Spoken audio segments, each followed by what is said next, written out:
Chosen one, you have been looking for power in all the places the world told you to look. You trained harder, you pushed further, you showed up even when everything inside you was asking for rest.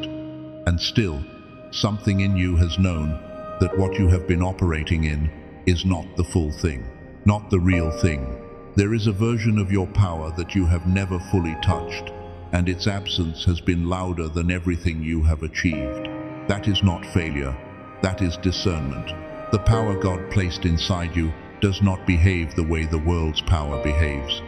It does not grow louder when you push. It does not multiply when you perform. It moves, truly moves, when God determines the vessel is ready, not ready by the world's standards, ready by the standards of heaven. And here is what I need you to understand before this message goes any further. Your true power was not sleeping through your hardest seasons. It was being formed inside them. Every place you held on when you had every reason to let go, every silence you survived, every moment when the world could not see what God was building in you. That was not weakness, that was preparation. Chosen one, you did not arrive here by accident. Something far greater than circumstance moved you to this exact moment. Because God is ready, right now, in this season, to show you what has always been inside you, not what you have built, what you were given. And the two are not the same. Stop right here. Not because I am telling you to, because what is about to be said in this hour is not background noise. This is not something you let play while you do something else. If you are driving, keep your eyes on the road, but let these words land. If you are lying down, let your body be still. This message was placed in your path for a reason, and that reason deserves your full attention. Take a real breath. Let it out slowly, because we are about to go somewhere important together. Now, before we go any further, I need to say something about why you are here. You did not find this message, you were brought to it. There is a significant difference between stumbling onto something and being moved towards something. And what happened today, in this moment, with you landing exactly here, was not random. Something in the unseen world worked deliberately to make sure this word reached you, not someone else. You, in this specific hour of your life. I want you to hold that, because everything I am about to say will mean more if you understand that your presence here is intentional. And here is what I want to tell you before we go deeper. Everything in this message, every revelation, every truth we are going to uncover together is building toward one specific thing. By the time we reach the end of this hour together, you are going to understand what your true power actually is, why it was hidden and who hid it, and exactly what God is doing in this season to bring it forward. You are going to leave this message different from how you arrived. Not because of what I say, but because something in you is already ready to receive it. Stay until the end. What is waiting for you there is worth every minute. Now let me tell you what I am already seeing. There are things happening in your life right now that you have been dismissing. Small things, quiet things, things you have been writing off as coincidence or exhaustion or just the way life is. But they are not any of those things. They are signs, and they are pointing directly at what this message is about. The first one is the tiredness that sleep does not fix. You wake up and it is still there. Not the tiredness of a long week or a bad night. This is deeper. It sits in a place that rest cannot reach. Most people call this burnout, but burnout comes from overextending yourself. What you are feeling is different. It is the weight of carrying something significant in a season where the full expression of it has not yet been released. Your body is registering a spiritual pressure. Something inside you is too large for the container it has been living in, and the friction of that is felt in the bones, in the chest, in the low-grade exhaustion that follows you even into your best days. That is not a medical problem. That is a formation symptom. The second is the emotional waves that do not have a clear cause. You feel a sadness that arrives without an invitation. a sudden peace that makes no sense given your circumstances, a grief for something you cannot name, and then, just as quickly, a hope that feels almost irrational. If you have been wondering whether something is wrong with you emotionally, I want you to hear this clearly. Nothing is wrong with you. Your emotions are processing something that your conscious mind has not yet caught up to. You are not unstable. You are sensitive. And in this season, sensitivity is a form of spiritual intelligence. The third is the dreams that feel more real than waking. Not nightmares, something different. Dreams where you are searching for something, moving through spaces that feel deeply familiar, even though you have never been there. Dreams that leave a residue when you wake up, a feeling you cannot shake, a sense that something was being communicated that your waking mind does not yet have the language for. Do not dismiss those. They are dispatches. The part of you that is connected to something greater than the visible world is active, and it is working on your behalf, even while you sleep. The fourth is the change tolerance. Things that used to be fine are no longer fine. Conversations that used to feel normal now feel draining within minutes. Environments that once felt comfortable now feel suffocating. You have pulled back from things, from people, from dynamics that used to define your social life, and you are not entirely sure why. Here is why. Your frequency is shifting. What you are becoming is no longer compatible with what you were tolerating.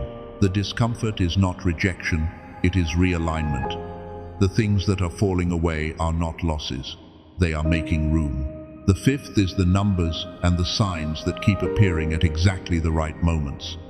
The song that plays when you are in the middle of a thought you were trying to finish. The conversation you overhear that addresses the exact question you were sitting with privately. The sequence of numbers that appears repeatedly, not once, not twice, but consistently, as if something is trying to get your attention through the ordinary channels of your day. These are not coincidences. Coincidences do not repeat, patterns repeat. And what you are experiencing is a pattern of communication from a source that knows where you are and what you need. The sixth is the restlessness that does not have a destination, a sense that something is about to happen. Not anxiety, though it can feel like it. Not impatience, though it can look like it from the outside. It is more like the feeling right before a storm, when the air changes and the birds go quiet, and everything in the natural world goes still in anticipation. That restlessness in you is not a problem to be solved. It is a signal. Something is preparing to move. Something is on the threshold. And the part of you that is most deeply connected to what God is doing is already aware of it, even if your mind has not been given the full picture yet. These 6 things are not random. They are not symptoms of a life going wrong. They are signs of a life in the process of going right, in a way that requires everything unnecessary to be cleared first. And here is what I need you to understand. These signs are not just pointing to a season of blessing. They are pointing to something more specific than that. They are pointing to a revelation, a revealing, a pulling back of the curtain on something that has been true about you the entire time, but has never been fully seen. Your true power has not been absent, it has been hidden. And there is a world of difference between a gift that was never given and a gift that was given but never fully opened.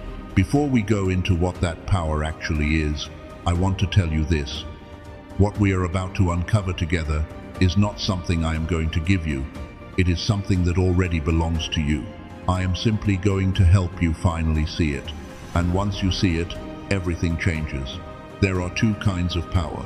I need you to hear this, because it is the foundation of everything this message is building toward. Everything you think you know about what it means to be powerful. Everything the world has shown you, and everything the world has rewarded. That is the first kind, and it is real. But it is not the whole picture. The first kind of power looks like strength. It is visible. It performs well in public. It knows the right language, makes the right moves, shows up in the right rooms with the right confidence and the right words, and people respond to it. The world rewards it. This kind of power can get you a seat at a table, a title on a door, an audience that applauds. But here is what the world will not tell you about it. It is exhausting to maintain, because it was never yours to carry. The power that the world gives you is conditional. It is borrowed. It requires constant performance to sustain itself. And the moment you stop performing, the moment you are too tired to keep the image together, it begins to lose its hold. This is why so many people who appear powerful on the outside feel hollow on the inside. They are running an engine that runs on approval, on visibility, on external validation. And engines that run on borrowed fuel eventually stop. The second kind of power is different. It is quieter at first. It does not announce itself. It does not beg for permission. It does not need an audience to exist. And when it finally moves, when God finally unleashes it, nothing in its path stays the same. Not because it is louder than the first kind, but because it is deeper. It comes from a source that does not run out. This second power is divine power, and it does not operate on the world's terms. Here is the distinction that will change how you understand everything that has happened to you. The world's power is built. You train for it, earn it, accumulate it, and display it. But God's power in you is not built. It is unleashed. There is a difference between a muscle you develop and a force you release. Between a skill you earn and a gift you were given before you had the capacity to understand it. You have been trying to build what was already given. You have been training for a strength you were born with. And everything that has felt like failure in that effort, every season where you pushed and got nothing, every moment where your effort did not match your output, was not evidence that you were not enough. It was evidence that you were working with the wrong framework entirely. Now, I want to take you somewhere important, into the original language of this truth. In the New Testament, in the book of Luke, there is a word that most translations render simply as power. Jesus used it when he said, "You will receive power when the Holy Spirit comes upon you." The Greek word is dunamis, and dunamis does not mean what most people think it means when they hear the word power. Dunamis is the root of our word dynamite. And dynamite does not generate force. It releases force that was already compressed inside it. The power in dynamite is not created by the explosion. It is revealed by it. It was always there, waiting, until the right conditions caused it to move. When God says you will receive power, He is not promising to give you something you do not have. He is promising to detonate what was already placed inside you. The difference is significant. You are not waiting to receive something from outside yourself. You are waiting for the conditions that allow what is already inside you to be fully released. Dunamis, not a muscle you build, an explosive force you carry. And I hear the Spirit saying to someone in this moment, I did not give you potential, I gave you power. The difference is this: potential might, power will. You were not given the possibility of greatness. You were given the substance of it, and the season of its release has arrived. I want to tell you about someone whose story mirrors this exactly. David, not the king, not the warrior with the giant's head in his hands. I want to talk about David before any of that. The boy who was not called when his father presented his sons before the prophet. The one who was so thoroughly overlooked that his own father did not even consider him a candidate. The one who was out tending the sheep while his brothers stood in the moment that was supposed to determine destiny. And yet, he was anointed before he was appointed. He was chosen before he was recognized. He was powerful before he was powerful looking. What does that tell us?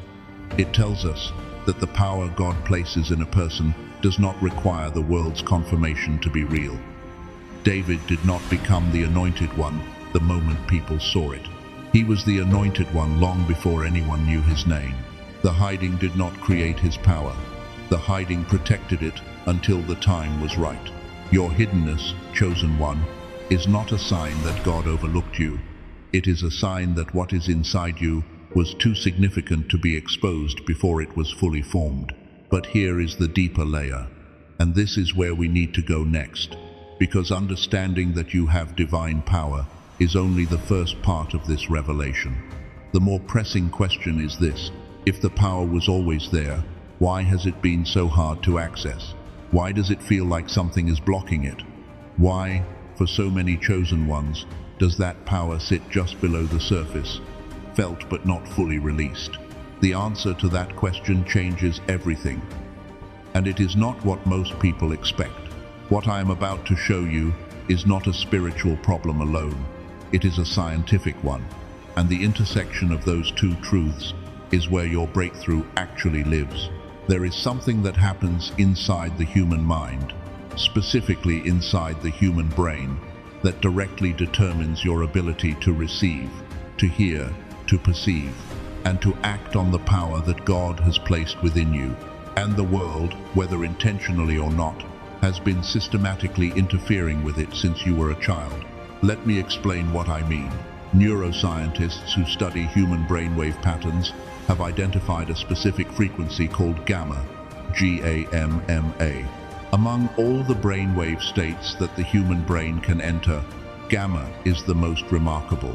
It is the frequency of insight, of sudden knowing, of what people throughout history have called divine inspiration, creative breakthrough, and spiritual clarity. It is the frequency where the gap between your conscious mind and something greater than your conscious mind becomes thinnest. And here is what the research has shown. Children, in their earliest years, operate in gamma almost constantly. This is why children learn at a speed that adults find astonishing. This is why children have an intuitive, uncanny ability to perceive things adults have learned to filter out. This is why children say things in their honesty and their unfiltered perception that adults recognize as profound. They are operating in a frequency that adults have largely lost access to. Dr. Robert Lake, a neuroscientist with 34 years of research, calls what happens next the decline effect. Beginning around age 7, the gamma frequency begins to diminish. Not because of biological necessity, because of conditioning, the school system, which rewards compliance over creativity, the social environment, which rewards certainty over wonder, the accumulation of disappointment, of being told no, of learning that your instincts are unreliable. All of it, gradually, systematically, trains the brain out of gamma and into survival frequencies. And in survival frequency, the channel between you and divine power is not closed, but it is clouded with static. This is why your prayers sometimes feel like they are hitting a ceiling. This is why you can know something is true and still not be able to feel it. This is why the power that you sense inside you, the dunamis, the explosive force God placed in you, can feel like it is right there, right below the surface, and still feel just out of reach. Your brain has been trained to survive, and survival does not require divine reception, but your calling does. Now here is what matters. This is not permanent. The research on brain entrainment, on the ability of specific sound frequencies to resynchronize the brain back into gamma, back into the receiving state, is among the most significant science of the last 2 decades. Studies from MIT, Harvard, Stanford, and Princeton have all explored what happens when the brain is gently guided back to gamma. What they found was not subtle. People report increased intuition, clarity, creative breakthrough, and, consistently, the return of a sense of connection, the feeling of being guided, of being in flow, that they had not experienced since childhood. I am going to mention this only once, because I do not believe in making sacred things commercial. But for those in this community who have felt that disconnection, who have tried meditation and prayer and stillness, and still found the static difficult to clear, Dr. Lake developed a 7-minute audio track using brain entrainment technology specifically designed to restore gamma access. It is not a shortcut. Your power is not in an audio file. Your power is in you. But if you have been struggling to access what God placed inside you because the static is too loud, this is a tool, not a replacement, a recalibration. For those who feel led to investigate it, the information is in the pinned comment. Only explore it if your spirit says yes. Now let me continue, because there is a pattern in what happened to your gamma frequency, in what happened to your access to divine power, that is bigger than neuroscience. It is spiritual, and it connects directly to the story of Moses. Moses did not leave Egypt with his power intact. He left in shame. He left as a man who had tried to act in his own strength, failed catastrophically, and fled into the wilderness. For 40 years, he lived as a shepherd. 40 years in the hidden place. 40 years where nothing appeared to be happening. 40 years that, by any external measure, looked like the complete collapse of a destiny. But in those 40 years, something was happening that no one could see. The Egyptian identity that Moses had built, the performance-based strength, the power borrowed from the most powerful empire in the world, was being stripped away. Not cruelly, surgically. Because God needed a vessel that was empty of everything false before he could fill it with everything true. Moses could not receive the burning bush revelation until he had been emptied of Pharaoh's palace. What felt like silence was actually preparation. What felt like being forgotten was actually being reformed. What felt like the end of a story was actually the beginning of the only one that mattered. And here is the word for someone who has been in their own wilderness. The chosen ones who step into the fullness of their divine power are never the ones who forced their way out of the hidden season. They are always the ones who allowed the season to complete its work in them. Because you cannot carry what God has assigned to you using the same identity that the world assigned to you. The stripping is not punishment, it is preparation. The silence is not absence, it is formation. I want to give you a framework for understanding the two kinds of power that have been operating in your life. I call it the true power audit. We will go through it in full later in this message. But here is the core question it is built on.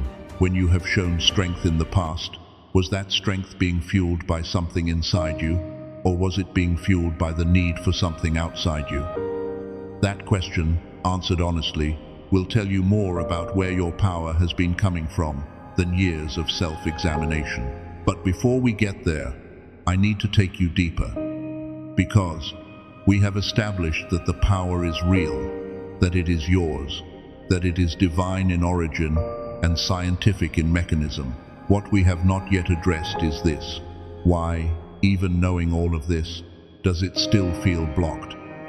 Why do chosen ones who understand this truth, who have received every piece of this revelation, still find themselves unable to move fully into it? There is a reason, and it lives inside you.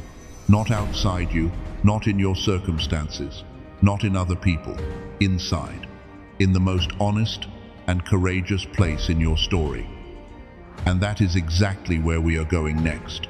Inside you, right now, there is a resistance. And it is not the enemy outside of you. It is not the circumstances around you. It is something that formed in the deepest places of your story, quietly, over years, in response to the very experiences that were supposed to break you. And until we name it, clearly and with compassion, it will continue to sit between you and the full expression of what God placed inside you. But before we get there, I need to show you what was being built while all of that was happening. Because you cannot understand the obstacle until you first understand what the obstacle was trying to protect. Let me tell you about the season you have been in. The one that has felt like delay, like silence, like being passed over while everyone else moved forward. I want to tell you what was actually happening inside that season. Because what the world saw as stagnation, God was calling formation. Every relationship that drained you was making room. Every failure that humiliated you was making room. Every season of silence that confused you was making room. Not for something small, for something that could not have been built any other way. There is a reason that the most enduring things in the natural world are formed under pressure. Diamond does not happen in comfortable conditions. It happens in the deep places, under weight that most substances cannot survive. And the diamond does not emerge broken by what it went through. It emerges defined by it. The pressure did not destroy the carbon. The pressure transformed it into the only thing in the world that can cut through almost anything else. You have been in the deep place, and what has been forming in you under that pressure is not fragile. It is the hardest, clearest, most unbreakable version of who God always intended you to be. There are three things that the hidden season builds that cannot be built any other way. The first is a depth of character that comfort simply cannot produce. You cannot develop genuine compassion without having genuinely needed it yourself. You cannot carry someone else through a dark place if you have never been in one. The leader who has only ever won does not know how to speak to the person who has lost everything. But you do, because you have been there. The depth in you right now is not a wound, it is a credential. The second thing the hidden season builds is clarity about what is real versus what is performance. When you have been stripped of all the things you were using to prove your value, and you are still standing, you discover something that success cannot teach. You discover that you have an identity that does not require validation to exist. That is not a small thing, that is a foundation, and it is the only foundation that can hold the weight of what is coming. The third thing is the most important. The hidden season builds the specific kind of trust that only comes from having no other option but to trust. You did not choose this trust intellectually. You were brought to it by necessity. And that necessity-forged trust is different from the kind that is declared on good days. It is the kind that holds on bad ones. And the assignment that is coming for you will need exactly that kind of trust to sustain it. You went in needing validation, and you are coming out secure. You went in reactive, and you are coming out discerning. You went in performing, and you are coming out powerful. You went in loud, and you are coming out with something that does not need volume to be heard. I want to share something with you. I want to tell you about a chosen one whose story I have been given permission to share without using their name. I want you to hear this because what happened to them is not an isolated miracle. It is a pattern. 9 months before the shift that changed everything, this person was facing what looked like a total collapse. A major professional contract, one they had worked toward for 3 years, was cancelled without warning. At the same time, a relationship they had believed was part of their future quietly fell away. And in the silence that followed, the kind of silence that comes when the last thing you were holding on to is gone, they made a decision that most people do not make. They stopped trying to fix it. Not in a passive way, not in defeat.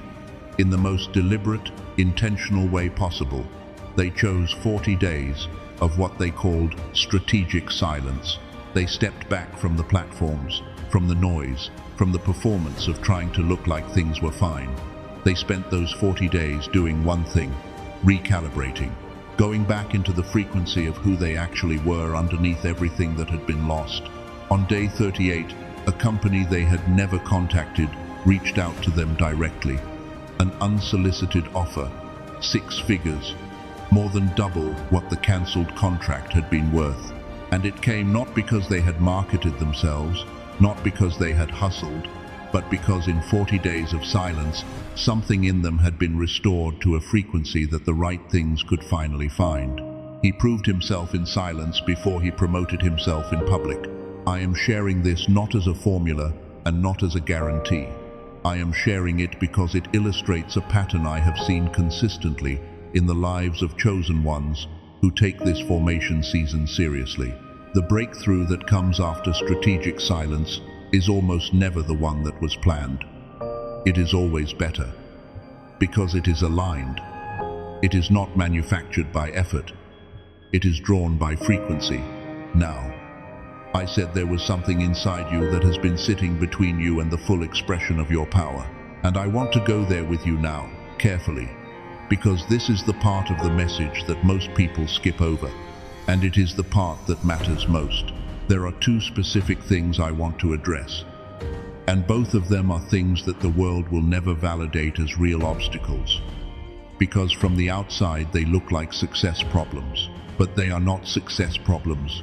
They are the most honest, the most human, and the most spiritually significant things that a chosen one faces on the threshold of their true power.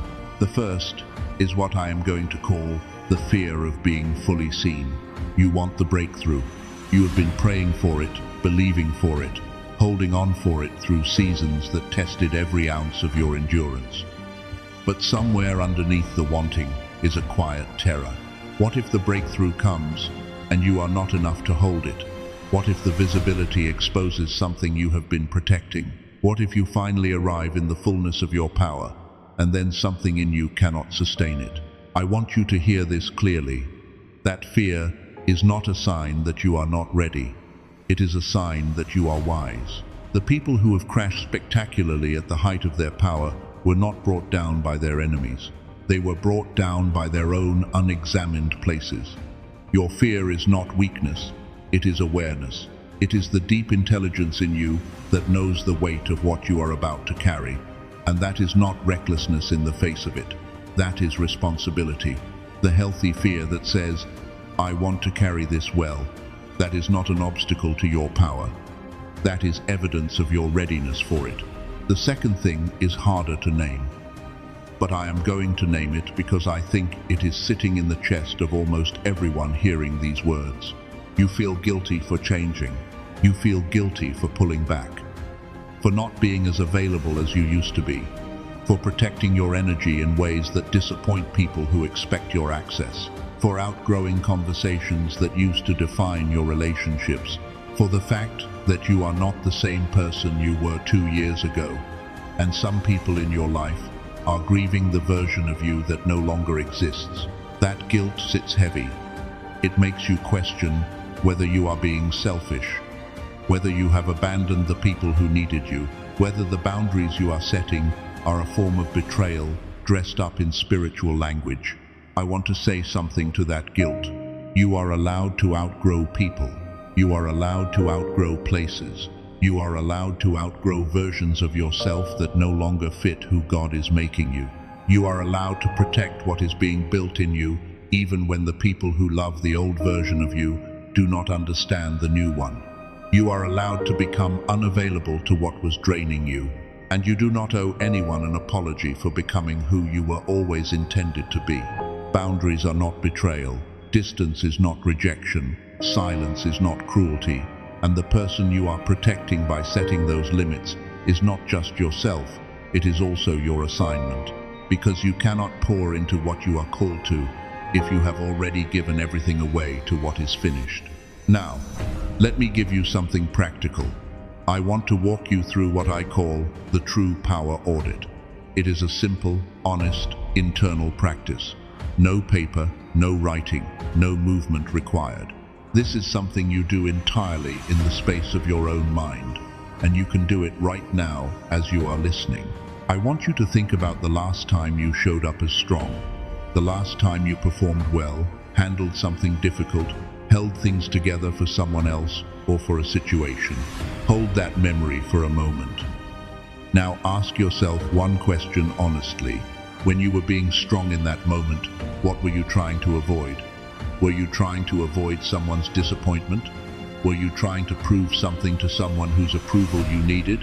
Were you trying to maintain an image of competence because falling apart was not an option you allowed yourself?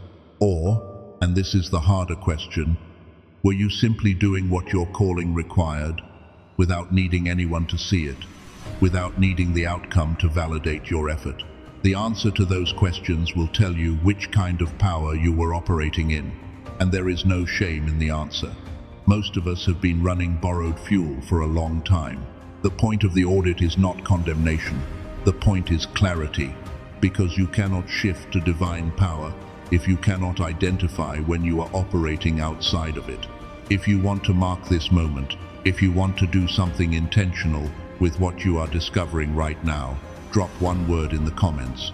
Just the word ready. Not because it is a magic formula, but because the act of declaring it, even in the smallest way, is a form of alignment. It is you saying, I am no longer operating from borrowed strength. I am turning toward what was given. And I want to teach you one more practice before we move forward. I call it the Silence Protocol, and it has 3 steps that require nothing from you except your willingness to be still on the inside, even if the outside is still moving. The first step is withdrawal. Not physical withdrawal, internal withdrawal. For 7 minutes, or whatever time you have, you let everything that is asking for your attention in the world remain unanswered. You do not solve it, you do not plan for it, you do not manage it in your mind.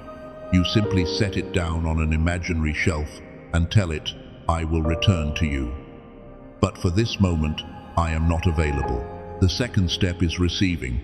This is not active listening. It is not straining to hear something. It is the opposite. It is the posture of a radio tower that has stopped transmitting and made itself available for a signal. You are not generating anything. You are simply open. And in that openness, you breathe slowly. And you let whatever is trying to reach you come through without forcing it into a shape. The third step is declaration. Before you return to the noise, before you pick up what you set down, you say something true about yourself. Not a wish, not a prayer for something you do not have. A statement about something that is already real. Something like, I carry something that cannot be taken. Or, what God built in me is intact. Or, the power that is mine does not require anyone's confirmation to exist. Say it in your mind. Say it like you mean it. Because you do. This is not a ritual in the religious sense. It is a recalibration. It is you choosing, for 3 steps and 7 minutes, to operate from the inside out instead of the outside in. Now I need to take you to the place where everything we have been building toward lands. We have established what true power is. We have traced where it came from and why it has been obscured. We have named the obstacles that have been sitting between you and it. And we have given you the tools to begin clearing them.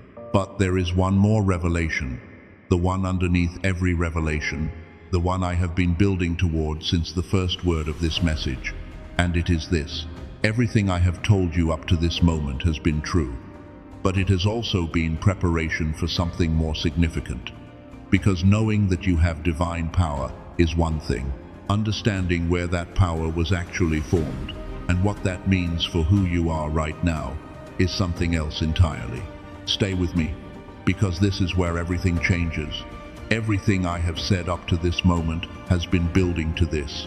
Not the dunamis, not the gamma frequency, not the formation season, or the obstacles or the practices. Those were all real, and they all matter, but they were layers. And now we are going to the center. Here is the revelation, underneath every revelation. Your true power was not hidden from you. It was hidden in you. And the hiding place was not a vault somewhere separate from your story. It was not stored in a future version of you that you have not become yet. The hiding place was the story itself.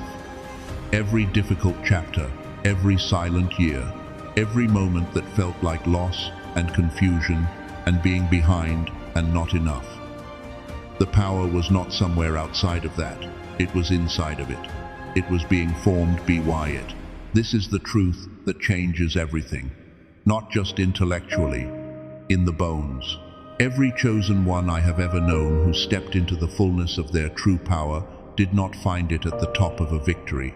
They found it in the middle of the wilderness, not when things got better.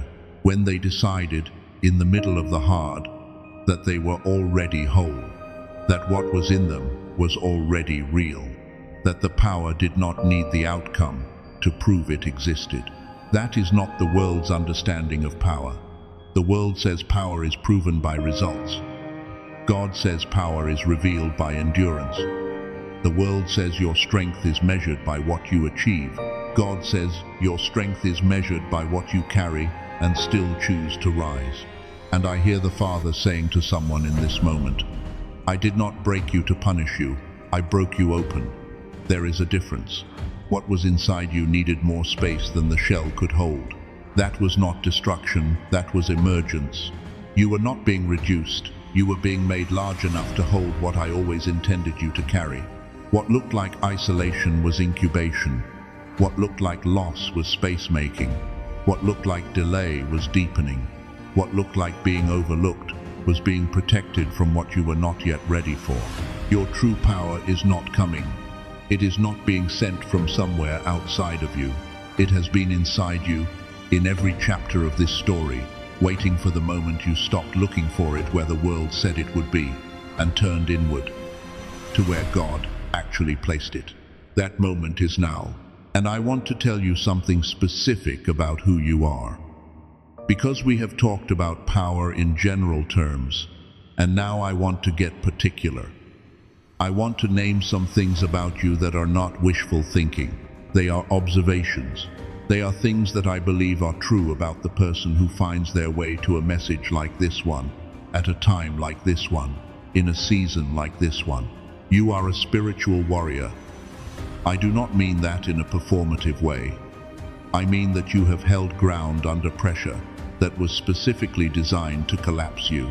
You have maintained your position in rooms and in seasons and in circumstances where capitulating would have been the easier, more logical, more defensible choice. And you did not capitulate, you stayed.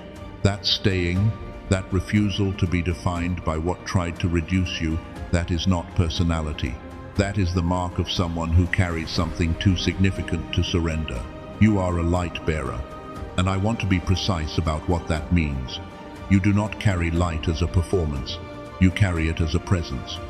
You walk into rooms and something shifts, not because you do anything dramatic, because what is inside you is incompatible with environments built on pretense. And those environments feel it before you have said a word. That discomfort that some people have expressed around you, the way certain dynamics become visible when you are present, that is not you being difficult. That is the nature of light. It does not intend to expose. It simply cannot help but illuminate. You are a cycle breaker. Whatever stopped before you, whatever pattern of limitation or fear or smallness ran through the generations before you, you are the one in whom that chain ends. This is not a small assignment. It is, in many ways, the most significant one. Because what you break, every person who comes after you inherits the freedom of. The hard thing about being a cycle breaker is that you often have to break the cycle alone, without a map, without a model, without anyone who has done it before you to show you how it is done. That is not a disadvantage. That is the definition of the role. You are a voice, not because you are the loudest person in the room, and probably not because you are. You are a voice because you have been given the rare and specific ability to articulate what others feel but cannot find words for. When you speak from the genuine place, from the place that has been formed in you by everything you have survived, people recognize something in your words that they have been trying to say for years. That recognition, that is not coincidence. That is calling. Your words carry weight because they were earned, and you are a pioneer. You went first, not because you had more courage than everyone else. You were afraid, but you moved anyway. And the people who will follow behind you into the territory you are opening, they will not know your name. They will not know that someone had to be afraid and choose to move first so that the path could exist. But God knows, and the record of that courage is written in a place that does not get lost. You are committed. You are commissioned. You are sent. Now, I want to do something with you. Not something that requires any movement. Something that happens entirely on the inside. I want you to hold, in your mind, the image of a door. Not a metaphorical door, a real one. Heavy, solid. The kind that, when it opens, you feel the shift in the air of the room. And I want you to understand that this door has your name on it. Not your name as the world assigned it to you. Your real name. The one that was spoken over you before you were born. The one that has been true through every season. The one that does not change based on whether you succeeded or failed or stayed or left. That door has been closed your entire life. Not locked, closed. And there is a difference. It was never locked against you. It was simply waiting for the moment when you stopped trying to force it with borrowed strength and arrived at it in the posture of someone who knows what they are carrying. Someone who does not need to kick it down. someone who has been formed in the exact shape required to open it without effort. You are that person now. I want you to imagine, in the space behind your eyes, that you reach for that door. And as your hand rests against it, something happens. Not drama, not spectacle, just this. The door opens, quietly, completely. And on the other side is not a reward. It is a recognition. It is the fullness of who you already are. Finally visible, finally uncontained, finally moving without the weight of everything that was keeping it pressed down. This is not imagination. This is perception. You are not creating something that does not exist. You are finally seeing what has always been there, what God always knew was there. Let that settle, not with your mind, with whatever is underneath your mind. The part of you that has been knowing this was coming, even when the knowing made no logical sense. And I hear the Spirit saying one final thing in this moment. You are not done. I am not done with you. I am just done with the version of you that was small enough to fit the world's expectations. What is coming requires all of you. Every part that was formed in the difficult places, every part that was purified in the silence, every part that held on when holding on seemed irrational. All of it is needed, and you are finally ready to use it. There is something I want to speak over your life before we close this hour together. Not instructions, not more to carry, a blessing. The kind that comes after the work, after the formation, after the moment of recognition where you finally see what God has been seeing all along.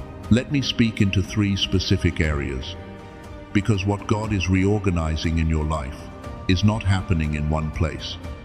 It is happening across everything at once. The first area is your relationships. People you thought would be here forever are exiting, or have already exited.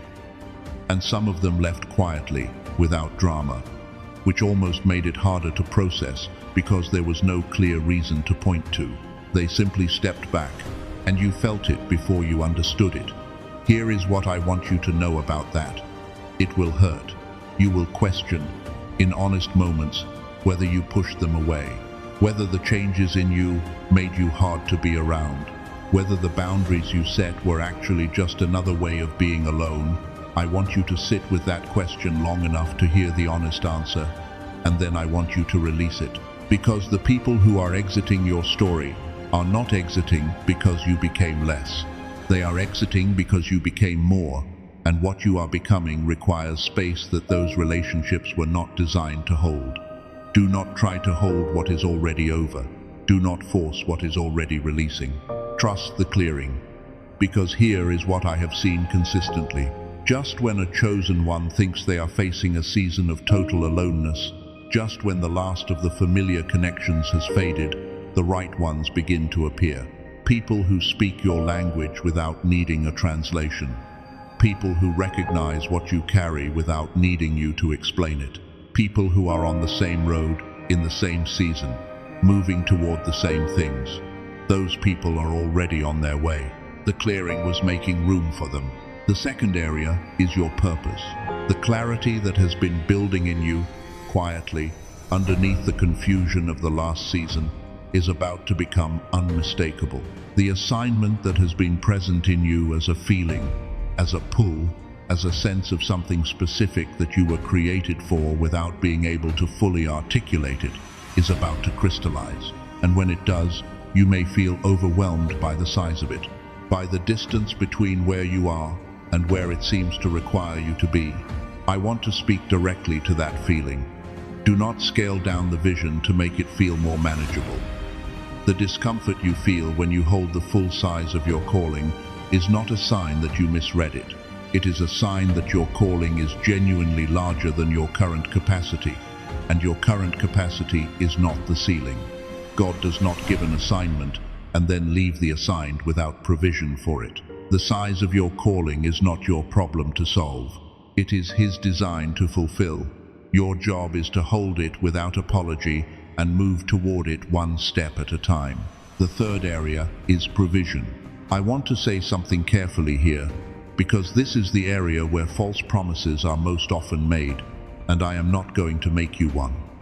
but I am going to tell you what I believe with genuine conviction. The resources that align with a God-given assignment are not generated by the one carrying the assignment. They are drawn by the assignment itself. When you are operating in true alignment, in the genuine frequency of what you were placed here to do, the right things find you in ways that effort alone could not manufacture. What you are stepping into now is that alignment.